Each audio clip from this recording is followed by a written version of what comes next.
धर्म दर्शन 22 परिसह जय। परिसह शब्द परि प्लस सह के संयोग से बना है, अर्थात परिसमन्तात, सब तरफ से सम्यक प्रकार से, सह अर्थात सहना, संभाव पूर्वक सहन करना। संयम मार्ग में आती हुई विकट बाधाओं को संभाव पूर्वक सहन करना परिसह कहलाता है। परिसह जय को संवर कहा गया है, जिसका मतलब ये है कि कष्टों से न घबराकर और निमित्त को न कोसते हुए दुखों का सामना करता तथा उस स्थिति में संक्लेश मन ने न ले ज्ञान रूप विजय पाना। तत्वार्थ सूत्र में परिसह सहन के दो उद्देश्य बताते हुए कहा है, मार्ग च्यवन निर्जरार्थ परिसो ढव्या परिसह। मार्ग से च्युत न होना एवं कर्मों के क्षय के लिए जो सहन करने योग्य है वो परिसह है।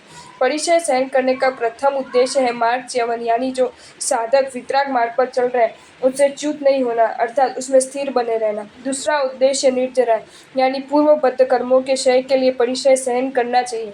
परिसह 22 प्रकार के बताए गए: क्षुधा, पिपासा, शीत, उष्ण, दंश, अचेल, अरति, स्त्री, चर्या, निषेधा, शय्या, आक्रोश, वध, याचना, अलाभ, रोग, तृण, स्पर्श, मल, सत्कार, पुरस्कार, प्रज्ञा, अज्ञान और सम्यक्त्व दर्शन। क्षुधा परिसह, संयम की मर्यादा के अनुसार भिक्षा न मिलने पर भूख को संभाव पूर्वक सहन करना, परंतु सावध्य अशुभ आहार ग्रहण न करना व आर्त त्याग भी नहीं करना क्षुधा परिसह कहलाता है। पिपासा परिसह, जब तक निर्दोष अचित जल न मिले तब तक प्यास सहन करना, पर सचित अथवा सचित अचित मिश्रित जल नहीं पीना पिपासा परिसह कहलाता है। शीत परिसह, अति ठंड पड़ने से अंगोपांग अकड़ जाने पर भी अपने पास जो मर्यादित एवं परिमित वस्त्र हो उन्हीं से निर्वाह करना एवं आग आदि से ताप न लेना शीत परिसह है। उष्ण परिसह, गर्मी के मौसम में तपी हुई शिला, रेत आदि पर पाद त्राण के बिना चलना, भीषण गर्मी में भी स्नान विलेपन की इच्छा न करना, मरणांत कष्ट आने पर भी छत्र छत्री की छाया, वस्त्रादि अथवा पंखे की हवा न लेना उष्ण परिसह है। दंश परिसह, वर्षाकाल आदि में डांस, मच्छर, खटमल आदि का उपद्रव होने पर भी धुएं, औषध आदि का प्रयोग न करना, न उन जीवों पर द्वेष करना बल्कि उनके डंक की वेदना को संभाव पूर्वक सहन करना दंश परिसह कहलाता है। अचेलक परिसह, अपने पास रहे हुए अल्प तथा जीर्ण शीर्ण वस्त्रों में संयम निर्वाह करना, बहुमूल्य वस्त्रादि लेने की इच्छा न करना, अत्यल्प मिले तो भी दीनता का विचार न करना अचेल परिसह है।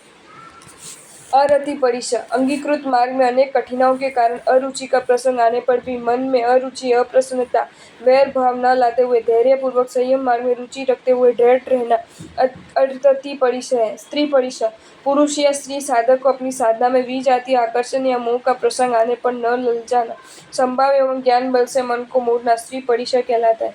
चर्या परिसह, चर्या अर्थात चलना, विहार करना, चलने में जो थकावट होती है तथा विहार के समस्त कष्टों को संभाव पूर्वक सहन करना तथा मास कल्प की मर्यादा अनुसार विहार करना चर्या परिसह कहलाता है। निषत्य परिसह, स्मशान, शून्य, ग्रह, गुफा आदि में ध्यान अवस्था में मनुष्य, पशु, देव द्वारा किसी भी प्रकार का अनुकूल अथवा प्रतिकूल उपसर्ग आने पर उससे बचने के लिए उस स्थान को छोड़कर न जाना बल्कि उन उपसर्गों को दृढ़ता पूर्वक सहन करना निषत्या परिसह है। शय्या परिसह, सोने के लिए ऊंची नीची कठोर जमीन मिलने पर भी मन में किसी प्रकार का द्वेष भाव न लाकर सहजता पूर्वक स्वीकार कर लेना शय्या परिसह। आक्रोश परिसह, कोई अज्ञानी गाली दे, कटु वचन कहे, तिरस्कार या अपमान करे तब भी उससे द्वेष न करना, सत्कार समझकर प्रसन्नता पूर्वक सहन करना आक्रोश परिसह। वध परिसह, कोई अज्ञानी पुरुष साधु को डंडे से, लाठी या चाबुक से मारे, पीटे अथवा हत्या भी करे तब भी मन में किंचित रोष न लाना वध परिसह है। याचना परिसह, साधु कोई भी वस्तु मांगे बिना ग्रहण नहीं करता, उसकी प्राप्ति के लिए मैं राजा था, धनाढ्य था इत्यादि मान एवं अहं का त्याग करके घर घर से भिक्षा मांगकर लाना, याचना करते समय अपमान व लज्जा आदि को जीतना याचना परिसह है। अलाभ परिसह, मान तथा लज्जा का त्याग कर घर घर भिक्षा मांगने पर भी न मिले तो लाभांतर कर्म का उदय जानकर शांत रहना, दुखी तो उत्तेजित न होना अलाभ परिसह है। रोग परिसह, व्याधि होने पर चिकित्सा शास्त्र विधि अनुसार करना, रोग दूर न हो तो व्याकुल न होना, शरीर के मोह में पड़कर व्याधि आदि के निवारण के लिए सदोष चिकित्सा जिसमें जीव हिंसा होती हो उसका प्रयोग न करे, अपने कर्म का विचार करके समता पूर्वक सहन करना रोग परिसह कहलाता है। तृण स्पर्श, तृण आदि के बने संताड़े में या अन्य समय में तृण आदि का तीक्ष्णता या कठोरता को अनुभव होना पर भी मृदु शैया के स्पर्श जैसी प्रसन्नता रखना तृण स्पर्श है। मल परिसह, साधु के लिए स्नान श्रृंगार वर्जित और श्रृंगार विषय का कारण रूप है, अतः शरीर पर पसीने के कारण मैल आदि जमने पर दुर्गंध आती हो तब भी उसे दूर करने के लिए स्नान आदि की इच्छा न करना मल परिसह है। सत्कार पुरस्कार सामाजिक धार्मिक राष्ट्रीय सत्कार सम्मान प्राप्त होने पर भी मन में हर्ष तथा गर्व न करना और न मिलने पर खेद न करना सत्कार पुरस्कार परिचय प्रज्ञा परिचय प्रखर बुद्धि होने पर भी गर्व न करना और बुद्धि कम होने पर खेद न करना प्रज्ञा परिचय कहलाता है। अज्ञान परिचय ज्ञान प्राप्ति के लिए अथक प्रयास तपस्या तथा ज्ञान अभ्यास करने पर भी ज्ञान की प्राप्ति न होने पर अपने आप को पुण्यहीन निर्भागी मानकर खीन न होना अपितु ज्ञानावन्य कर्म का उदय समझकर चित्त को शांत रखना अज्ञान परिचय। सम्यक या दर्शन परिचय नाना प्रकार के प्रलोभन अथवा अनेक कष्टों सब आने पर भी अन्य पाखंडियों के आडंबर पर मोहित न होकर सर्वज्ञ प्रणीत धर्म तत्व पर अटल श्रद्धा रखना शास्त्रीय सूक्ष्म अर्थ समझ में न आने पर उदासीन होकर विपरीत भाव न लाना सम्यक दर्शन परिचय है।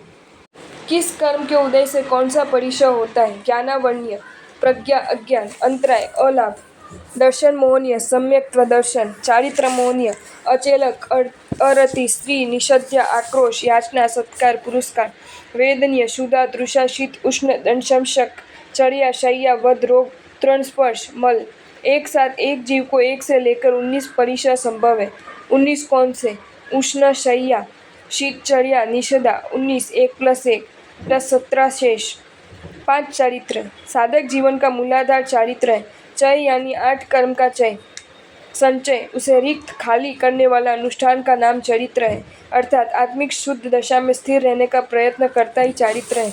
उत्तरायण सूत्र में चारित्र की परिभाषा करते हुए कहा गया है एयम चय रिक्त कर्म चारितम होय आह्यम आत्मा के पूर्व संचित कर्मों को दूर करने के लिए सर्व पाप रूप क्रियाओं को त्याग करना सम्यक चारित्र है। चारित्र 5 प्रकार का है सामायिक चारित्र छेदोपस्थापनीय चारित्र परिहार विशुद्धि चारित्र सूक्ष्म संप्राय चारित्र और यथाख्यात चारित्र। सामायिक चारित्र समता भावों का आय लाभ हो जिसमें समता का लाभ हो वो सामायिक है। समभाव में स्थित रहने के लिए संपूर्ण अशुद्ध या सावध्य प्रवृत्तियों का त्याग करना सामायिक चारित्र है। इसके 2 बोध हैं इत्वारिक यावत कथिक। इत्वारिक सामायिक चारित्र इत्वर अर्थात अल्पकालीन अल्पकाल के लिए जो सामयिक चारित्र लिया जाता है जिसमें भविष्य में दोबारा करने का व्यपदेश हो उसे इत्वरिक सामयिक चारित्र कहते हैं। श्रावक के 48 मिनट 2 घड़ी तथा प्रथम व अंतिम तीर्थंकर के शासन में छोटी दीक्षा से बड़ी दीक्षा तक का चारित्र इत्वरिक है। यह जघन्य 7 दिन मध्यम 4 मास तथा उत्कृष्ट 6 मास का होता है। यह चारित्र केवल भरत तथा ऐरावत क्षेत्र के प्रथम व चरम तीर्थंकरों के शासन में ही होता है। यावत कथिक सामयिक चारित्र यावत जीवन की सामयिक यावत कथिक सामयिक चारित्र कहलाती। प्रथम व अंतिम तीर्थंकर को छोड़कर बीच के 22 तीर्थंकरों के साधु एवं महाविदेश क्षेत्र के तीर्थंकरों के साधुओं के दीक्षा के प्रारंभ से जीवन के अंतिम समय तक का चारित्र यावत कथिक सामयिक कहलाता है। छेदोपस्थापनीय चारित्र पूर्व चारित्र पर्याय का छेद करके पुनः महाव्रतों का आरोपण जिसमें किया जाता है उसे छेदोपस्थापनीय चारित्र कहते हैं। छेदोपस्थापनीय चारित्र 2 प्रकार का है निर्तिचार छेदोपस्थापनीय चारित्र यानी छोटी दीक्षा वाले मुनि को एवं एक तीर्थंकर के शासन के दूसरे तीर्थंकर के शासन में जाने वाले साधुओं में जो पुनः व्रतारोपण किया जाता है उसे निर्तिचार छेदोपस्थापनीय चारित्र कहते हैं। साथी चार छेदोपस्थानीय चारित्र मूल गुणों का घात करने वाले साधु के पूर्व पर्याय का छेद कर जो पुनः महाव्रतों का आरोपण कराया जाता है उसे साथी चार छेदोपस्थापनीय चारित्र कहते हैं। परिहार विशुद्धि चारित्र परिहार अर्थात त्याग या तपश्चर्या विशेष जिस चारित्र में तप विशेष से कर्म निर्जरा रूप शुद्धि होती है उसे परिहार विशुद्धि चारित्र कहते हैं। तीर्थंकर केवली कंधर आदि अथवा जिन्होंने पूर्व में परिहार विशुद्ध चारित्र अंगीकार किया हो उनके पास ये चारित्र स्वीकार किया जाता है। इसकी आराधना 9 साधु मिलकर करते हैं। इसकी अवधि 18 महीने की होती है। प्रथम 6 मास में 4 साधु तपस्या करते हैं। ऋतु के अनुसार उपवास से लेकर पंचोला तक की तपश्चर्या 4 साधु उनकी सेवा करते हैं और एक वासनाचार्य गुरुस्थानीय रहता है। दूसरे 6 महीने में तपस्या करने वाले सेवा और सेवा करने वाले तप करते हैं। वासना आचार्य वही रहता है। इसके पश्चात तीसरे 6 महीने में वासना आचार्य तप करते हैं। उनमें से एक साधु वासना आचार्य हो जाता है। शेष साधु की सेवा करते हैं। हर बार तप का पालना सभी साधु आयम्बिल से करते हैं। इस दृष्टि से परिहार का तात्पर्य तप होता है। उसी से विशेष आत्मशुद्धि की जाती है। ये तप पूर्ण होने पर वे साधु या तो इसी कल्प को पुनः प्रारंभ करते हैं या जिन कल्प धारण कर लेते हैं या वापस गच्छ में आ जाते हैं। भरत तथा ऐरावत क्षेत्र में ही ये चारित्र होता है। स्त्री को ये चारित्र नहीं होता। वर्तमान में ये चारित्र नहीं है। सूक्ष्म संप्राय चारित्र सामयिक अथवा छेदोपस्थापनीय चारित्र की साधना करते करते जब क्रोध मान माया ये 3 कषाय उपशांत या क्षीण हो जाते हैं, केवल एकमात्र संज्वलन लोभ कषाय सूक्ष्म रूप में रह जाता है, उस स्थिति को सूक्ष्म संप्राय चारित्र कहते हैं। ये चारित्र 10वें गुण स्थानवर्ती साधु साध्वियों को होता है। यथाख्यात चारित्र जब चारों कषाय सर्वथा उपशम या क्षीण हो जाते हैं, जब समय की चारित्रिक स्थिति को यथाख्यात चारित्र कहते हैं। ये चारित्र गुण स्थल की उपेक्षा से 2 भागों में विभक्त है।